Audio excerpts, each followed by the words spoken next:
La tierra nativa, de Isaías Gamboa.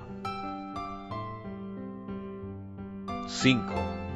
La víspera de la partida tuvo lugar en la Quinta Normal un almuerzo, con que los jóvenes artistas chilenos despedían a Andrés. Había allí poetas, literatos y pintores, el más distinguido grupo intelectual, compañeros de aspiraciones, de sueños, de esperanzas, unidos por ese lazo azul que se llama el arte, unidos esa mañana por un sentimiento de confraternidad, para despedir al poeta nostálgico que con ellos había compartido la vida espiritual. A esa hora del adiós, todos quisieron hacer sentir a Andrés la nobleza de la amistad, la simpatía del compañerismo, la parte que tomaban en su suerte, y él estuvo conmovido hasta el fondo del alma, por una emoción de gratitud, de afecto, de tristeza. El almuerzo, que había empezado con la chispeante animación de la juventud, que a todo comunica su alegría, tuvo un final silencioso, triste. Y esta impresión se acentuó más cuando, con frases llenas de sentimiento, Samuel A. Lilo ofreció en nombre de todos aquella manifestación de despedida al compañero que iba a partir. Andrés no había podido contestar sino pocas palabras, que apenas lograron salir de su garganta, ahogadas por un nudo de pena. Después, oyó en silencio lo que los demás le dijeron, y a la hora de los adioses, de cada amigo se despidió como de un hermano. Ellos simbolizaban la juventud, las aspiraciones, el arte. Andrés presentía que iba a haber un gran cambio en su existencia, y que estos amigos eran ya sus últimos compañeros de bohemia. Con tales emociones y pensamientos, hacia las 3 de la tarde de aquel día, entró Andrés en su cuarto, que estaba ya en desorden por los preparativos del viaje. Sobre el escritorio encontró un álbum pequeñito, de delicado gusto, obsequio de las alumnas de literatura del colegio de discípulas de Andrés. Cada una de ellas había escrito un cariñoso pensamiento, cada una de ellas había dejado algo de sus perfumes en las hojas. El desdichado y venturoso joven sintió una particular impresión al leer aquellas líneas casi infantiles, escritas en el lenguaje de la inocencia, dictadas por afecciones sinceras y puras, que hablaban hondamente a su decepcionado corazón. Esa tarde estaba destinada a las últimas visitas de despedida, en todas las cuales experimentó Andrés diversas y profundas emociones, sobre todo en casa de Zamora, al despedirse de Raquel, la traviesa colegiala, que en el momento de decir adiós no pudo decirlo. Se llevó el delantal a la cara y corrió, sollozando, hacia las habitaciones interiores, dejando a Andrés admirado, perplejo, preguntándose qué clase de sentimiento había despertado, sin saberlo, en ese corazón. Oh, filosofía de los escépticos, amistad, cariño, amor, las más bellas flores de la vida, habían tenido perfumes para él, y él, entregado estérilmente al desconsuelo y la desolación, tuvo cerrada a esas cosas santas su alma enferma y mísera. La familia y casa, a donde esa noche fue Andrés a comer, era también colombiana, de Antioquia. Había llegado a Chile 15 años antes. Poco tiempo después murieron el jefe del hogar y 2 varones. Quedó la madre rodeada de sus hijas. En horas de tristeza iba allí Andrés. Las jóvenes, que habían llegado a Santiago en tierna edad, conservaban en su juventud la sencillez y cierto sentimentalismo propios de la tierra nativa, con tintes de nostalgia emanadas de vagos recuerdos, de aquellos campos donde fueron sus juegos infantiles. En el ánimo del poeta producían ellas la misma impresión, duplicada de, entre comillas, las vírgenes de las rocas, de Danuncio, solitarias en su retiro señorial. Sus altos peinados, sus pálidas sonrisas, sus largos silencios soñadores, dábanles la actitud de esas figuras meditabundas que aparecen en ciertas medallas antiguas. La madre, en las visitas, recataba su forma enlutada en el extremo de un sofá. A Andrés le gustaba ir allí, donde su espíritu vencido hallaba la continuación natural de sentimientos más sencillos, más en armonía con su mundo interior. Iba allí a recordar la patria ausente, a vivir algunas horas de esa vida que en vano buscaba en otra parte, y que aquellas desterradas vestales guardaban como un culto inviolado, como una llama que jamás debía extinguirse en el santuario de su corazón. Allí eran recordados los gloriosos poetas de Colombia, especialmente los antioqueños. Allí Gutiérrez González conservaba su ambiente natural, su grato olor de helecho. Allí había piedad inacabable para el desventurado Epifanio Mejía.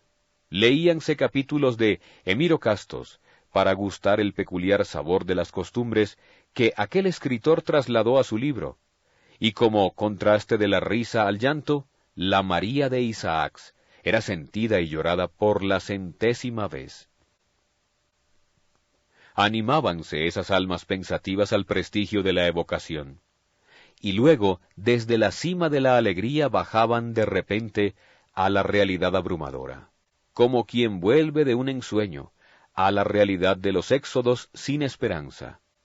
Si la nostalgia devora los corazones varoniles cuyo horizonte no está cerrado por entero, ¿cuánto más dolorosa no será esa agonía en el corazón de la mujer que ignora si acaso volverá? Andrés había dejado para lo último la visita a ese hogar. Durante la comida predominó el silencio, y en las pocas palabras pronunciadas nadie hacía alusión a la partida, no obstante que ese pensamiento estaba allí, revelándose más cuanto mayor era el empeño en ocultarlo. Como una procesión melancólica, dirigiéronse después al pequeño salón, donde gustaban de agruparse como si sintieran frío. Esa noche, Esperanza, de alma delicadísima, como si obedeciera a un impulso irresistible, fue al piano, con extrañeza de todos, y eligió precisamente la música que le hacía daño y que sus hermanas evitaban ejecutar en su presencia. La madre tembló al ver que abría el libreto de Schubert, y en todos los semblantes pintóse la ansiedad cuando la dulce joven empezó a preludiar la serenata. Y después del preludio, y al compás de la música, la voz tímida y tierna elevó su nota melodiosa, y ese canto tenía todas las quejas, todos los recuerdos, toda la desesperación que puede contener el alma cuando impregnada de las dichas que fueron, lanza la plegaria de las desolaciones irreparables. Las hermanas juntáronse más unas a otras, como poseídas de terror, mientras la madre, con los ojos fijos en alguna parte que sólo ella veía, dejaba que 2 lágrimas, acaso inadvertidas, siguieran descendiendo lentamente por su faz marchita. Y el canto y el piano vibraban como un alto lamento, y la frase musical subía, bajaba, parecía extinguirse para elevarse más aguda, hasta que por fin se desvaneció, se disipó, con el acorde de un sollozo. Acudió Andrés para dar el brazo a la artista, y ella, palidísima, con los ojos bajos, fue a sentarse al lado de su madre, y sin una palabra ocultó en el seno materno la bella y noble frente. Las demás se inclinaron como flores abatidas. Ese canto de dolor había simbolizado para todas la elegía de la patria. No podía prolongarse tan aflictiva escena, y Andrés quiso apresurar el momento. ¡Qué frases de sinceridad! ¡Qué efusiones de afecto! ¡Qué empeño de cada una de las jóvenes por singularizar sus palabras en el ánimo de él, como si fuera un hermano el que iba a partir! La señora retuvo largamente la mano de Andrés. No quería que se rompiera el hilo que por medio de un común sentimiento la unía a las montañas, a los jardines, a los horizontes que en otros tiempos la vieron feliz. Andrés bajó la escalera despacio, pensando que en esa casa quedaba un irremediable dolor. Ya en la calle advirtió que a los balcones habían salido ellas. Adiós, adiós.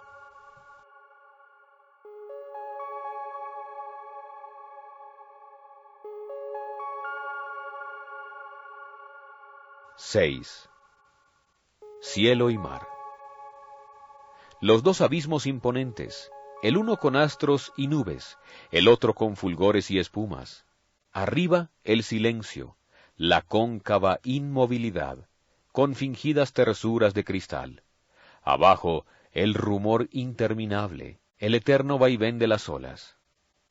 El cielo es el ensueño, el mar es la lucha, la vida. Por eso aman el mar los hombres audaces e inquietos, los que se lanzan al mundo sin miedo en el alma y recorren todas las distancias y afrontan todas las aventuras, y los que llevan gérmenes de grandes ideas y profundos anhelos que necesitan horizontes sin límites en donde sacudir las alas. El mar es un refugio donde el dolor se aísla y purifica su amargura. Es la libertad para el espíritu que no puede adaptarse a la esclavitud de los hombres. El mar abate a los pequeños y comunica su grandeza con quienes son depositarios de dones superiores, y tiene para éstos, en su alma salvaje y misteriosa, palabras que consuelan, canciones que embelezan, arrullos de ternura maternal. Juzgaban las olas del mar. Desde la baranda del buque, Andrés contemplaba, como si no lo hubiera visto nunca, aquel juego bullicioso y alegre que parece el retozar de mujeres desnudas, que finge cabelleras sueltas, ágiles cuerpos que se esquivan, pupilas verdes que fulguran y frases acalladas entre el reír malicioso de la provocación. Lascivos rayos de sol tejían redes de luz queriendo aprisionar aquellas náyades inquietas, y monstruos marinos de anchas colas y cabeza deforme circulaban entre ellas, haciendo brillar ojos de fuego y armaduras de plata. Una gaviota blanca vino a posarse sobre la turgencia de una ola, y aquella nota casta desvaneció con su encanto la voluptuosidad. El ave quedó balanceándose como una flor caída en el agua, y los ojos del joven persistieron en verla, hasta que el avance del buque la dejó muy atrás. En aquella hora del bochorno casi todos los pasajeros del vapor Perú dormitaban sobre cubierta en sus largas sillas de lona. Unos tenían periódicos sobre la cara, otros libros en las manos inmóviles, con el dedo índice entre las dos páginas donde se había interrumpido la lectura. Una señora alemana tejía encaje, mientras en su regazo descansaba la cabeza rubia de una niña dormida. Solo un yanqui alto, delgado, con vestido blanco y gorra gris, paseábase a largos pasos como si quisiera poner en ejercicio la actividad enervada por el viaje. El vapor en alta mar seguía la marcha de los días en que no hay que llegar a ningún puerto, cuando se suelta a popa la cuerda que mide las distancias, cuando los émbolos de la máquina suenan alternativamente con un monótono ruido a manera de sordos retumbos.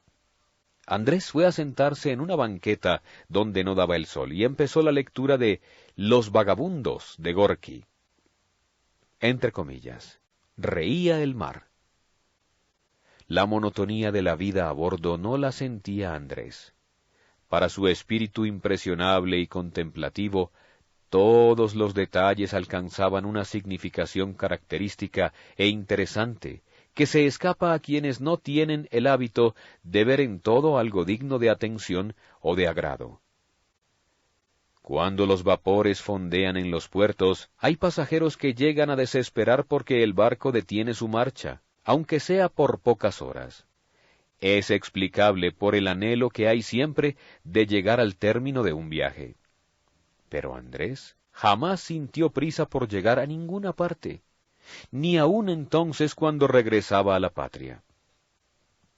Jamás se sentía tan bien, tan libre, tan tranquilo como mientras duraba la navegación, porque se preguntaba, ¿puede ser más grato lo que me espera? Así es que en los puertos, mientras los demás dormían o se paseaban impacientes, él se interesaba en todos los detalles que podía contemplar. Primero, la sorpresa del paisaje en la costa, luego, la llegada del bote de la comandancia con su bandera flotando alegremente y sus empleados que por tener carácter oficial se dan aires de importancia que hacen reír. Los fleteros con sus botes que rodean el buque, haciendo señas a los pasajeros para llevarlos a tierra. Los afanes de éstos y su desconfianza por el equipaje. Los vendedores de frutas sobre los cuales se precipitan las señoras y niños que van a bordo. Y pasado ese primer momento de agitación pintoresca y animada, la larga tarea del cargamento, que suele ocupar hasta 3 o más días. Vienen y van las lanchas enormes, casi hundidas al peso de los fardos, gobernadas por hombres vigorosos que manejan los remos todos a una voz para unificar el impulso. Y en el buque, el chirriar de las gruesas cadenas en las poleas de la grúa, cuando suben y bajan los bultos, balanceándose. Todo el día se oye ese sonido de hierros y de cajas, que desconsuela a los pasajeros afanosos, los cuales constantemente se asoman a la borda para ver si, entre comillas, eso ya concluye. Unas veces el mar se enfurece y amenaza tragarse cargas y hombres, como si él también se impacientara. Otras, duerme tranquilo y sus aguas toman un color profundamente oscuro en la calma del sueño. El puerto pierde su interés. Ya llevaba Andrés 8 días de navegación desde Valparaíso. Había visto cargar y descargar en varios puertos de Chile, cuyas costas áridas y rocallosas no ofrecen ninguna verde mancha de vegetación, pero guardan en las entrañas riquezas inagotables que el duro trabajo les arranca. Para eso está el pueblo vigoroso que ha impuesto su voluntad a una naturaleza enemiga, que se ha hecho grande por el hábito de vencer todo género de dificultades. La fuerza se produce en la empresa contra las cosas arduas, y allí donde todo es fácil están los hombres débiles. De sur a norte, el último puerto de Chile es Arica. Mientras estaba allí el vapor, Andrés leía La epopeya del Morro, poema de Chocano, poeta del Perú.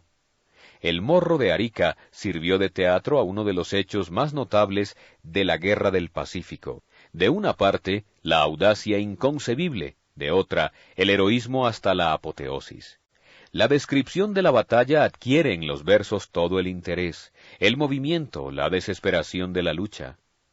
Evocado el drama por el poeta, Andrés podía reconstruirlo en presencia del sitio histórico.